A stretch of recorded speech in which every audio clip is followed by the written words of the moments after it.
Away and welcome back, Deep South Connect. It's all about respect, and today we have another local Deep South legend in the building. I'm proud to say I've known this guy for over 10 years. He's been a big part of the skateboarding scene in the Deep South. He inspires me.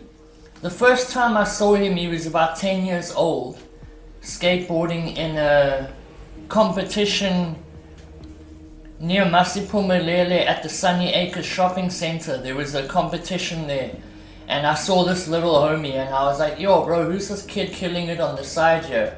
He was the smallest dude at the time. Now he's grown up running his own skateboarding company. Welcome, Dante Bazzea. Hello. How is it going, my brother? I'm good, and you? I'm all good, bro. It's a pleasure to have you on. Yeah. Much respect. I didn't know we knew each other for 10 years. Yeah, it's been about 10 years now, eh? Because you were 9 or 10 the first time. Do you remember that skateboarding competition at Sunny Acres? Yeah, I It was remember. like a little contest, part of them Zanzi Carnival celebrations we were having on the day. And there's rappers there. There were rappers from Massey and Ocean View. It was fire. There's coming rappers that are together. connected with 20 Skate, was there? I forgot their name. Oh yes, Pinky and the Brain. Yeah, me and my brother used to make fun of one of their songs. Okay, that's some fire music back in the day, eh? I think they're still going as well. In some of their songs, they reference 20 Skate. Yes, shout out to 20 Skate. Bazzea, the brain, Pinky Productions, 20 Skate, 20 Boys, they cast everywhere, let them bite. Wait, so if you can't relate, then you're not 20. Skate, not kid. How do you feel about your progression as a skateboarder in the valley? Do you want to tell us how you got into skateboarding, firstly? Sure. I don't really remember because it kind of just happened like that. Okay. Because growing up, there's always been a skateboard in our house. Because there's a picture of me when I was a baby sitting on a board, and there's also a picture of my brother all padded up with a board when he was younger. So I'm not too sure how I actually got into skateboarding, because I just know a skateboard has always been in the house. Okay. So And my uncle skated when I was younger, and my mom tried it. But I know I got a scooter before I got a skateboard. That's one thing I do remember. Okay, but that's fire. So you've literally always been a skateboarder. I suppose. You've always had a skateboard around you, as you say. Yes. But I think I was 8 or 9 when I got into it properly. 8 or 9, okay. Yeah, which is about the time, I think. No, I think I was probably 13 or 12 when I met you. Really? No, man. It was. I mean, that event that we're talking about was about 10 years ago, because it was 2011. I'm pretty Probably. sure. Because I think I was 7 when the UMC park opened. Because there's footage and a photo of me at the opening. Okay, talk about the UMC park. How important that was at the time, because that was at The old Sun Valley Mall. the old Sun Valley Mall. So that was Urban Machine. Yes. Now, back then, there weren't a lot of skate parks in the valley. So how important was that for your generation at the time to have somewhere to go skate? It was cool. It was good because it's actually a place where you can meet other skaters, because without a central meeting point, you don't really know how many skaters actually exist in the valley. It's the same with the low DIY Clovelly section. Before Ethan Seymour put his ramps there, no, I forgot how many people actually skated who lived in the valley. And when you go there, there's like, one day there was like over 10 people there just skating, hanging out.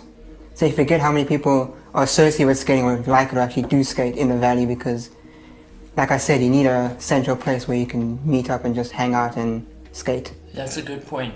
Connect. Yes, pretty much. Yeah.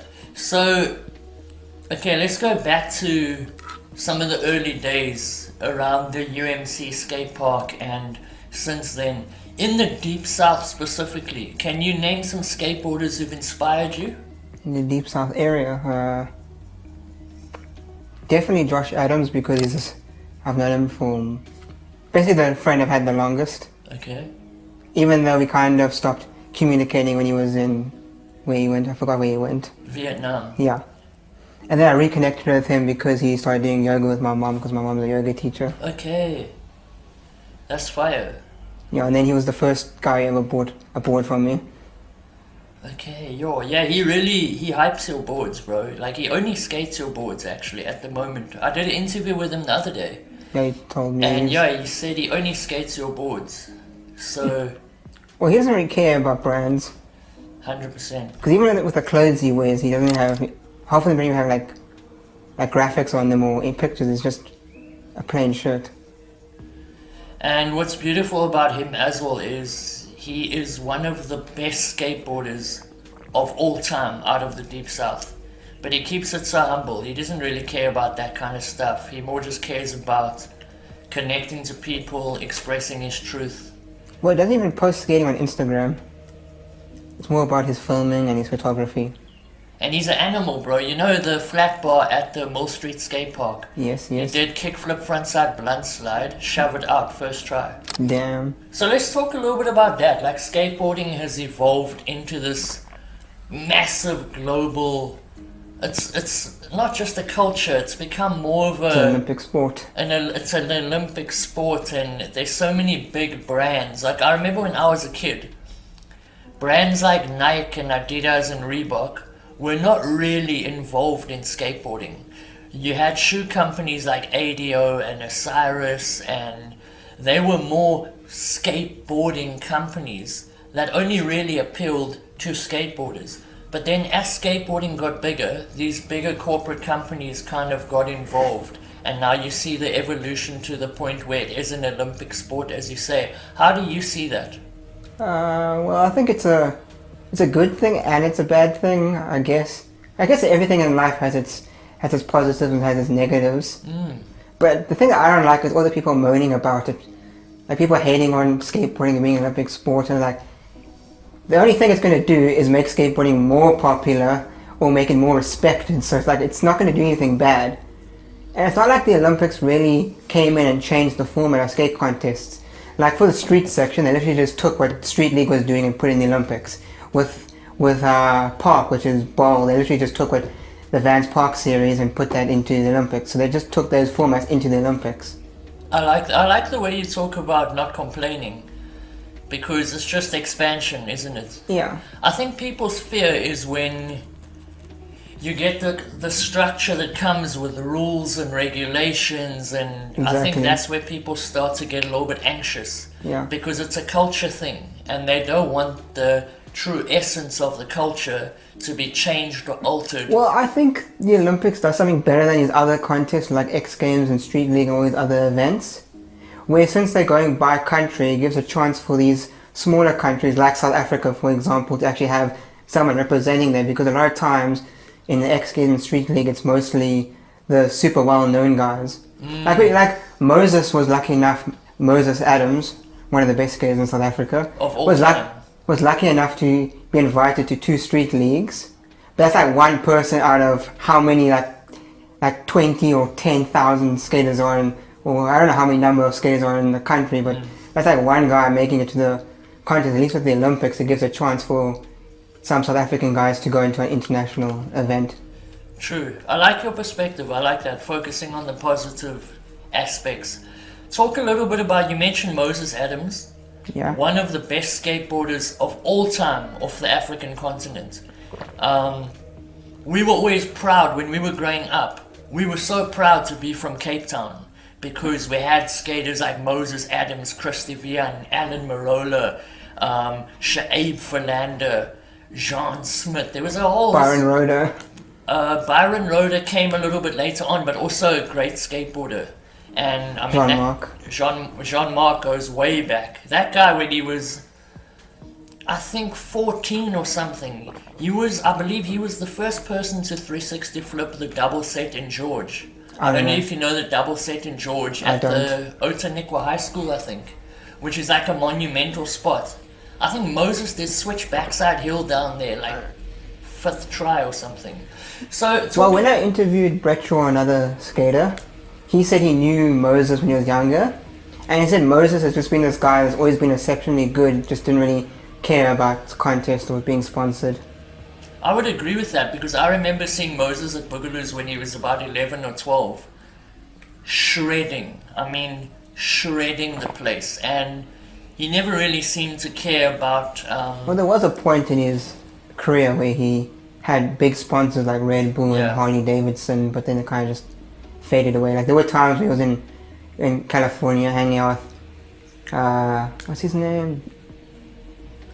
Manny Santiago. Yes. Because he was writing for yeah. the same board company as him, Ammo, Yes. which unfortunately closed down. Yeah, Moses has got a deep history. I mean, he's had a wide range of sponsors. He met Adrian Lopez back in the day when he was sponsored by Mystery. Never heard of And that Adrian brand. Lopez bought him a Walkman, and there's all kinds of interesting stories related to Moses. But I think the beauty in him is that he cares about the culture of skateboarding, and he's about pushing the culture forward. He's not really too concerned by the contest scene or the, being sponsored and having this name. I think he Well, really he still- cares about the culture. He still competes in Ultimate X, but I guess that's just for fun. And I think also sometimes it is good to compete just to showcase your skills and just to show face, do you know what I Yeah. mean? To show that you're still here. But let's talk about South African skaters who've inspired you. Some of your favorite skaters from South Africa? Wynand Harold, Jean-Marc Johannes, Brett Shaw, Dallas, I can't know what his surname is. Oberholzer. Yeah, something like that. And who else would I say? Thinking, and I'll say Justice Kutsia just because he was the first first sponsor skater I ever met, because he used to come to the UMC park occasionally. Yes. Because his friend Bjorn Elliott used to run the park. Yes. And I know Bjorn way back because my parents are friends with his parents. And Also a Deep South legend in the Yeah. skateboarding scene. he was also sponsored back in the day with Justice and them, but then he Yes. kind of just took a different path. Playmate Skateboards, yeah.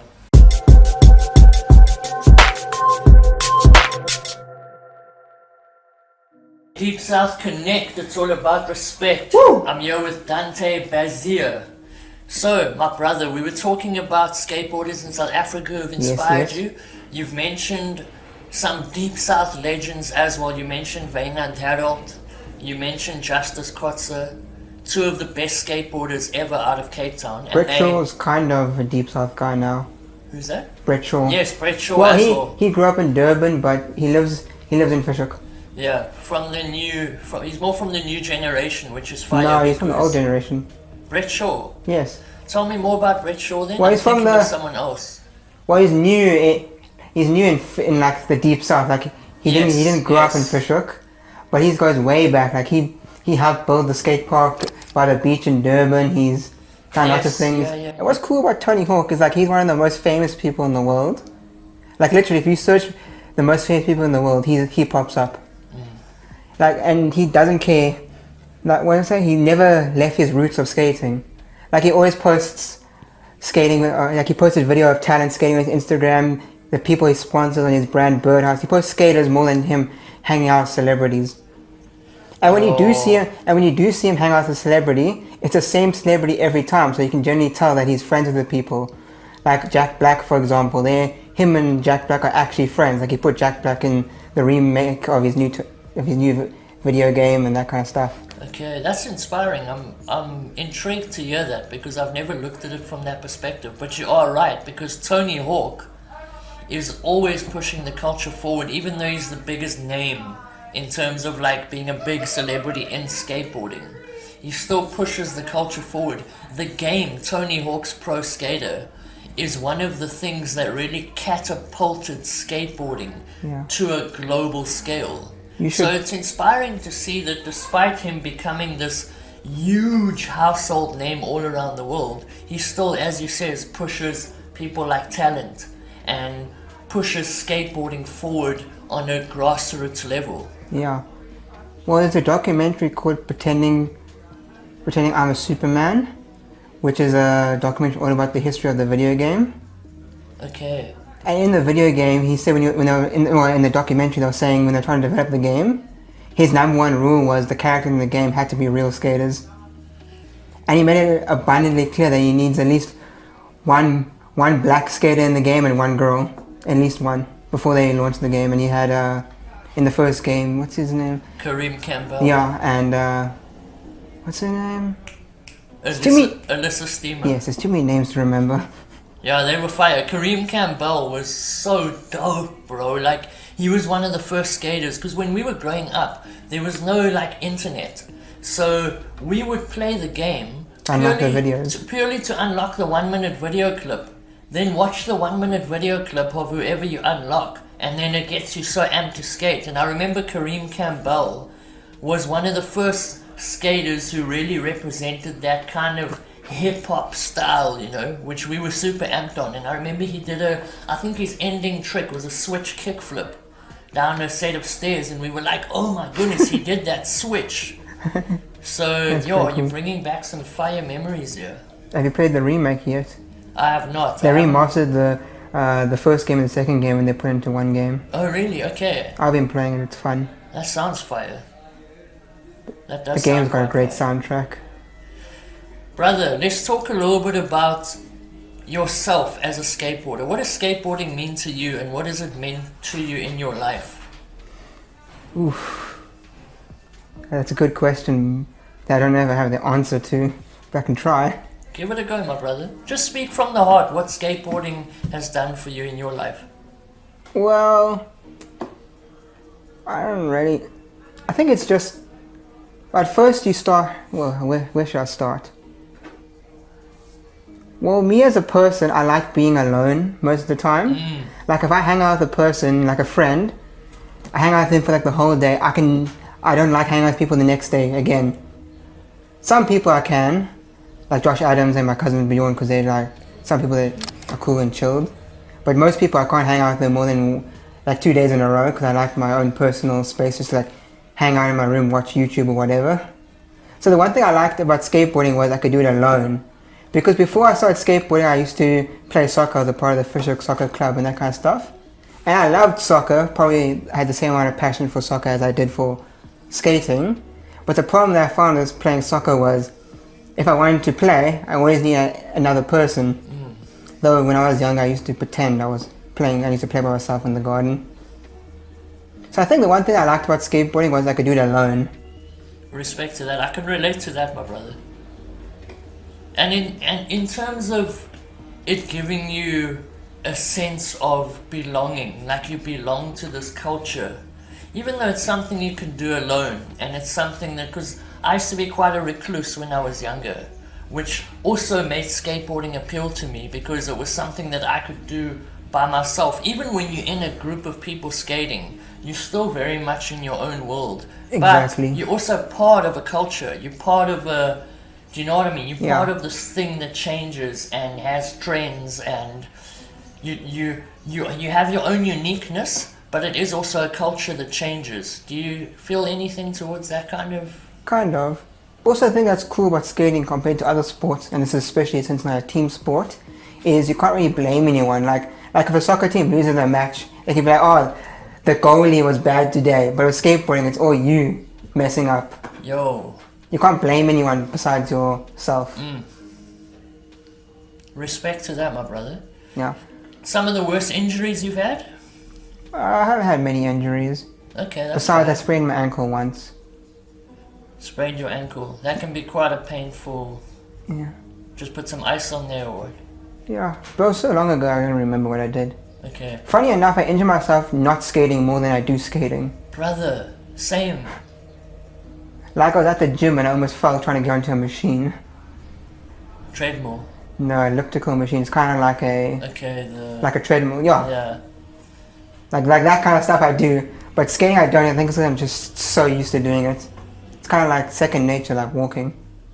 I just hop on the board and go. Like I did today, coming to you, I just hop on the board and cruise down to do this interview. Oh, fire.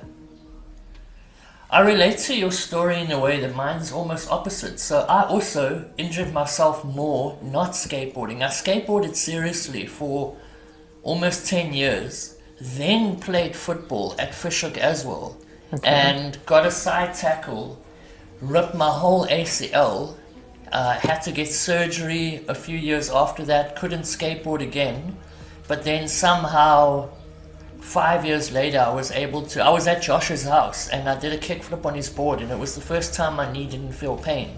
Oh damn. And yeah, so like I also injured myself more and Not had skating. my worst injury not skateboarding, which is quite strange considering That how is pretty dangerous funny. skateboarding is.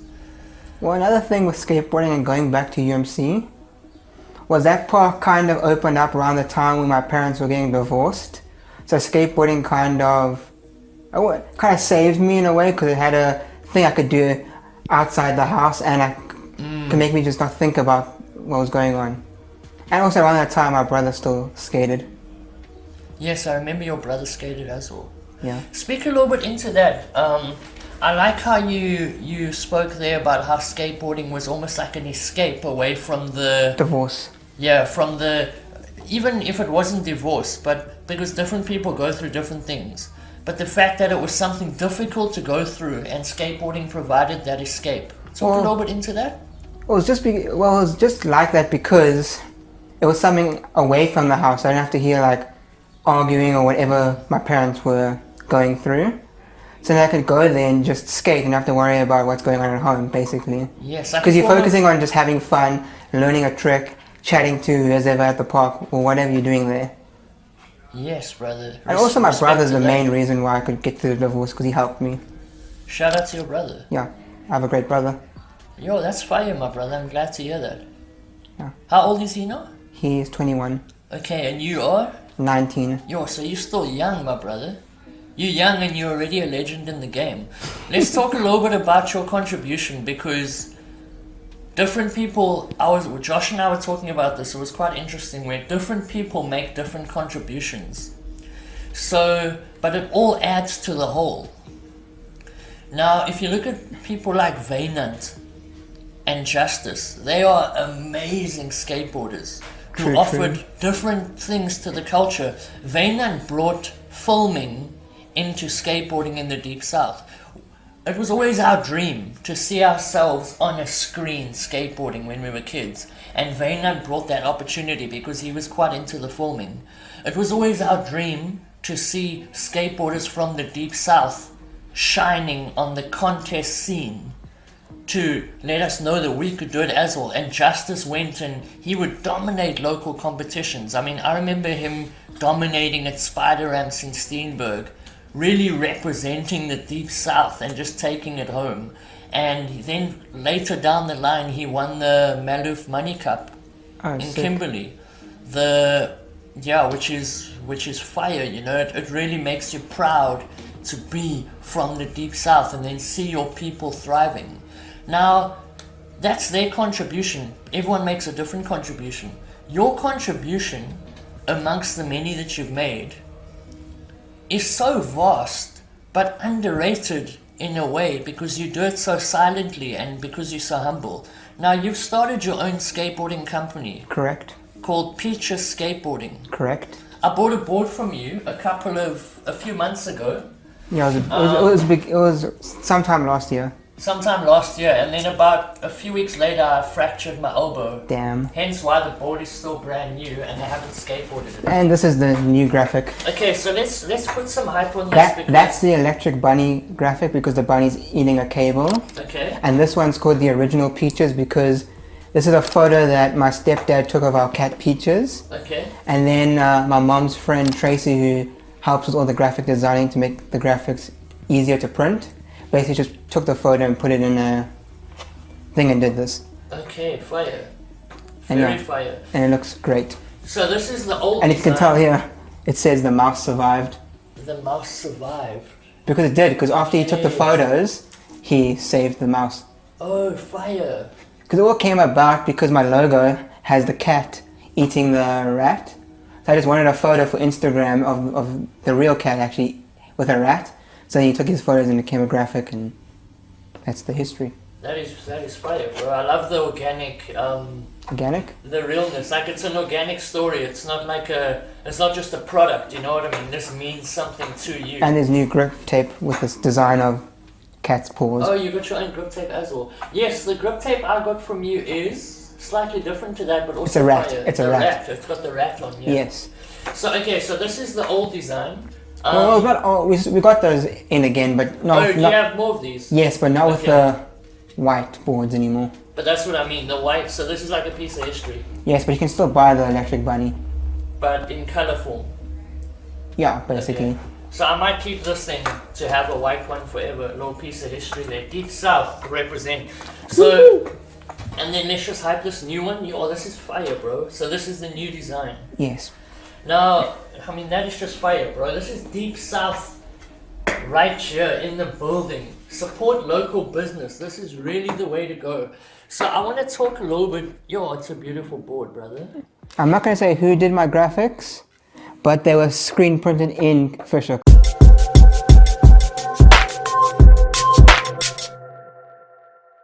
So growing up, I've always basically been an entrepreneur.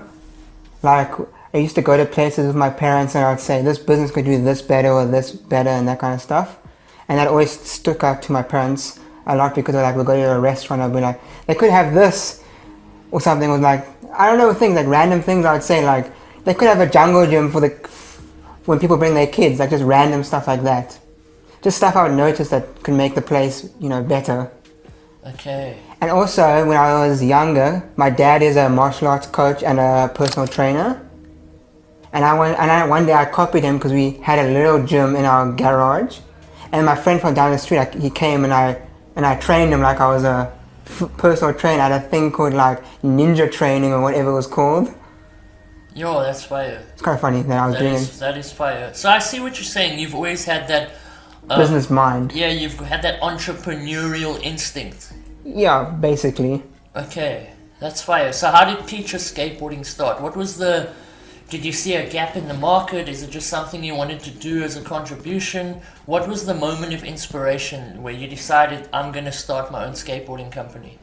Well, it all goes back to actually when my parents got divorced. Because when that was going on, my dad bought me the skate video Almost Round 3. Ooh, classic. Great video. Yeah.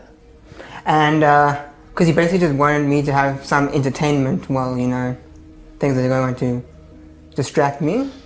So I watched that video and I fell in love with it and I liked it, and then I discovered Rodney Mullen, who's my all-time favorite skater. Okay, pioneer. I think he's the most important skater ever because he perfected the ollie. He didn't invent it, some other guy did. But he was a vert skater, and I think Rodney brought it to like street. He invented the kick flip, heel flip, 360 flip, impossible, Casper, and dark slide, and he was the first guy to do grab tricks on street. Shout out to Rodney Mullen. Yes, legend. Absolutely. So I watched the video and I was like, oh, this is a cool video, and I was really intrigued by Rodney's part, especially because he had a blend of freestyle and street. But back then I didn't know it was freestyle, I just knew it as skateboarding. Okay. Because also back when I was younger, watching a kickflip nose slide and a kickflip crook, to me, it seems the same, even though nowadays I know a crook is harder than a nose slide. I can't really tell, back then I couldn't tell the difference between difficulty. But watching like a skater like Rodney, who was doing like primo slides and dark slides, that kind of stuff, the type of skating he was doing, I could tell straight away that that's difficult. Okay. It's the same with with Daewon Song, because he was doing like kickflip manual, kickflip to nose manual, and then kickflip out, and I could tell straight away that that's difficult. So that's why it drew me to those kind of skaters. Okay. And then a few years later, in my 12th birthday, my grandparents bought me a almost Rodney Mullen Pro Model board, and I love that board. I still have that board today. It's on my wall at my dad's house. It's all scratched up, but whatever. That's the skate life. That's it. And then from there, I kind of discovered that Rodney Mullen was the owner of the company, which kind of blew my mind because, I don't know, I never really knew or even thought that skaters owned companies. I kind of just thought that these guys ride for the company and make videos, you know, that kind of stuff. And then I thought it was so cool that he's riding for the company, filming videos, but he's also running the company, him and Daewon, because they both started almost together. So I thought it was really cool, and then I want to be like Rodney Mullen, own my own company. But then as the years went by, it kind of didn't really happen. I tried this weird thing called Quick Power when I was younger. It was like a Facebook page. I just posted random skate stuff, and the page got decent amount of likes. I think, I can't quite remember. But then years back, I had a friend at school who showed me a YouTuber named Andy Struck. I don't know if you've heard of him. He's the guy who owns Revive Skateboards, Force Wheels, and 3-Box Skateboards. Okay. And I thought it was so cool watching his videos because he was filming like that, the vlogging style. And what was cool to me was he had no filmmaking background. He was just this guy filming videos with his friends having fun. So then I was kind of, oh, that's cool what he's doing. And then from him, because he sponsored Aaron Cairo, who ran a channel called Braille Skateboarding. Yes. And then I thought Braille was cool. So at the time, I thought I'm going to run something like Braille and do all the cool stuff they do. Which didn't really work out because my path was different to what they were doing. And the name Peaches is inspired by my cat named Peaches. And the name basically at first had no thought. I had a friend sleeping and I was like, hey, let's have a brand called Peaches. It was kind of just like on the cuff. It wasn't really I wasn't really thinking about it too much. It was kind of just like, that would be cool. There was a time where I didn't really like the idea of it being named after my cat, but then I kind of just accepted it. My main idea was to have a brand name that made people think, like, why is it called Peaches but the logo is a cat? Like, you want something that sticks in people's head. So that was kind of what happened. And then at the time I thought there's no way I'm going to be able to make decks because that's going to be too expensive and too much work and all that stuff. So then I started off doing grip tape where I had my brother spray paint the grip tape, had a little cutout and stuff, which didn't go too well because rumors came around that the cat looked like a penis and all that dumb stuff that people spread and that kind of work. And then I made wax, even though my wax was better than the wax that you buy at like shops because they were selling like Bones Wheels branded wax, which was just normal wax. Mine at least had different colors and we made it smell like a peach with this flavoring. Like we got all creative and made it actually a reason for buying it, not just the fact that it's wax. Respect. And then people thought that it was just a candle. No, it was just a bar of soap and that kind of stuff. So the rumors spread and then no one bought it. And then there came around a point where, you know, Board Up Skate Shop. Yes. It came around a point where Board Up had their store in Muizenberg and I was working there with John O'Sullivan. He was the guy that ran the Muizenberg store. A legend guy, great dude. And then they were kind of getting in a press and they're going to plan to press their own boards because they have an in-house brand called Sonics, which did long boards and trick boards.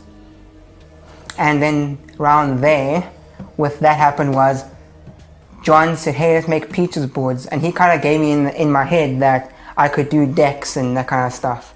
But then all the making boards with them pressing their own boards didn't really work out because they didn't really have the time to manage the shop and manage to make decks.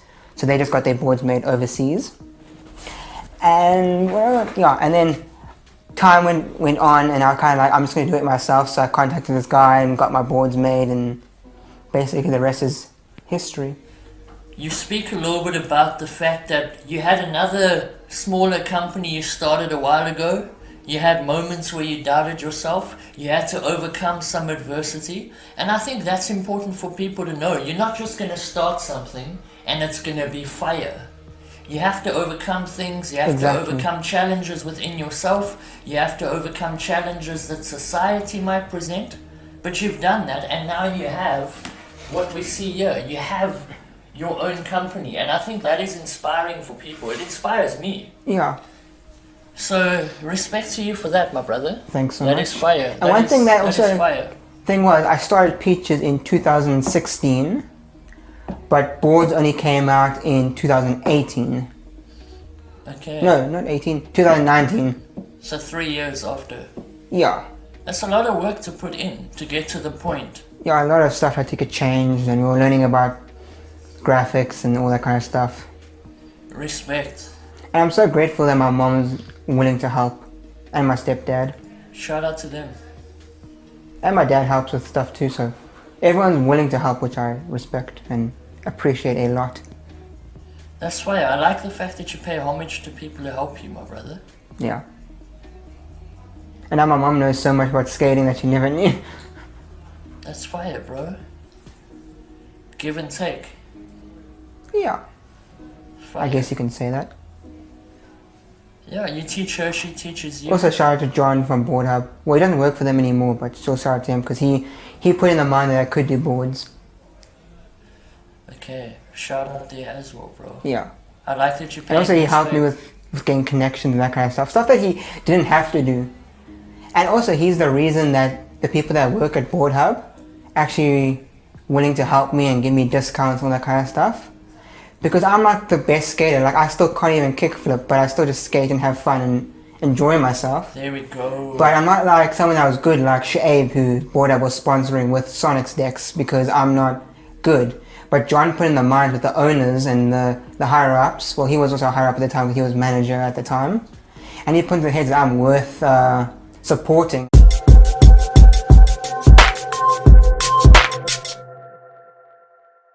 Okay, so my brother Dante Bazzea, Howdy. the legend. Let's talk a little bit about the Deep South again.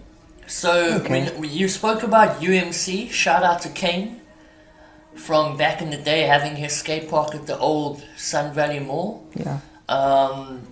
There's been various movements throughout the Deep South skateboarding history where there was a little bit of a DIY skate park in Fishhook. There used to be a skate park at Long Beach Mall. Yes. Then even back in the day, there was a skate park at the old Sun Valley Mall 15, 20 years before UMC skate park. Yeah. So it fluctuates, it goes up and down.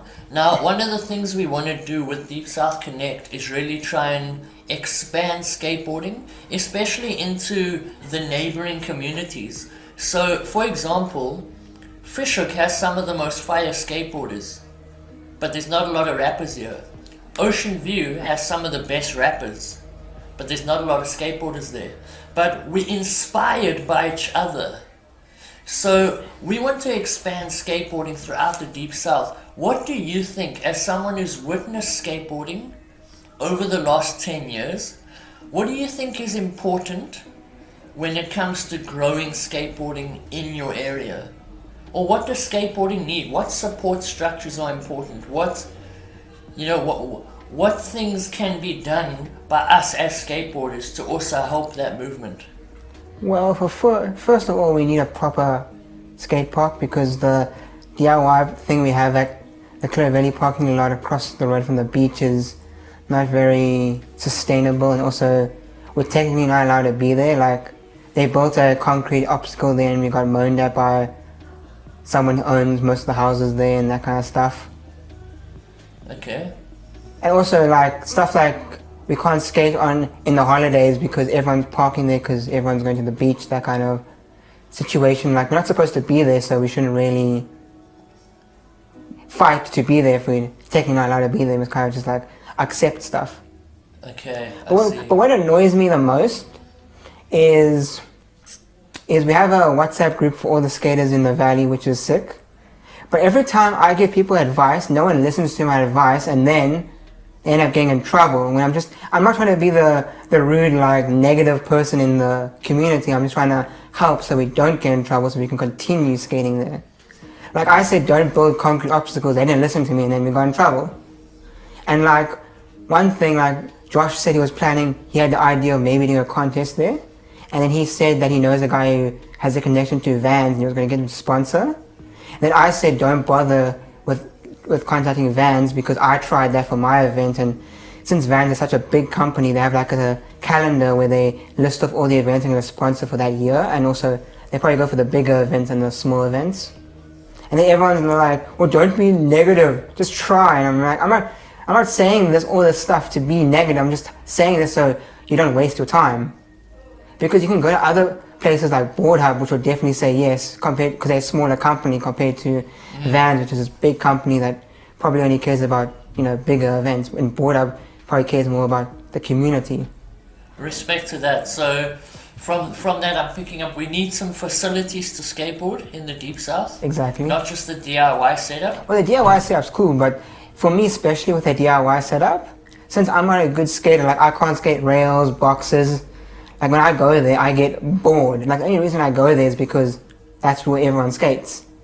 Like I skate with my friend, like Guillermo skates there, and Josh and other people that are my friends, but I don't have anything to skate, so I skate this little thing like across from the other side of the parking lot that's like a brick ledge thing where I do 180s and no comprise on, which is fun, but I want to skate the proper park, but I can't because all we have is boxes and rails, which I can't skate. Okay.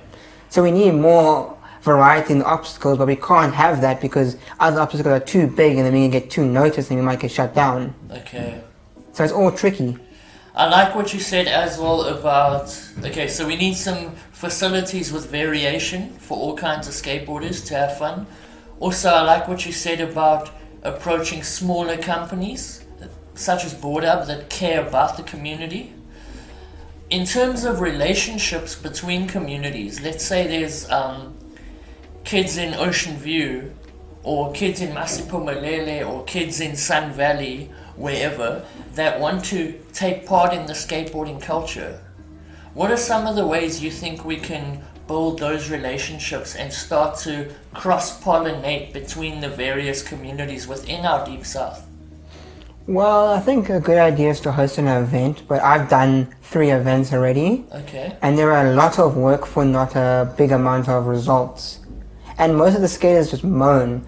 Like in my last contest where I hosted, we saw at the park at Long Beach Mall. One of the guys said to me, if I don't get a prize, I want my money back. And it's like, but you paid to compete, so you can't. And meanwhile, at the end of the day, he actually won most of the prizes, that's besides the points. Like, you can't be that douchey and say, I might want my money back if I don't win something. You just gotta skate your best and hope for the best. Okay, so some events would be good to... Yeah, but I'm done with events. I used to do them. They're way too much work and they're too stressful. Like, every night before the event, I'm stressed the hell out. I annoy everyone in my house because I'm too stressed, and then the day happens and you get stressed, and it's just too much work for, like I say, not a big enough result. Yes. Like doing the boards, it's a lot of work, but it's also work in little stages. Okay. Compared to an event where it's one day that you got to make good. Okay, so it's the facilities, support local companies, get them involved, they care about the community. Some events might be good, but thank you for bringing awareness as well to the challenges that come with that. But thank you so much for coming on Deep South Connect. Thanks it's all about respect. Thanks for having me. It's a pleasure, my You're brother. the first person to interview me. The first person to interview you. Yo, I feel honored. Well, kinda second. My friend Eric did one for his channel, but he didn't like it, so it never came out. So you're the first one that's, I'm guessing, is definitely coming out. Much respect to you, my brother. Keep doing what you're doing. Keep expanding your Horizons. wide variety of things that you do. Keep supporting skateboarding, and skateboarding will keep supporting you. Support this brother's board company, Peaches Skateboards. Yes. That's what we need to do. Shout out to Josh Adams for always supporting me since day one. Shout out to Brett Shaw for always the great skate advice. Shout out to Tracy Shaw for always helping me with graphic board designs, like she did this graphic. And Johnny Krull, who drew that, pick up that board because he drew that board and my logo.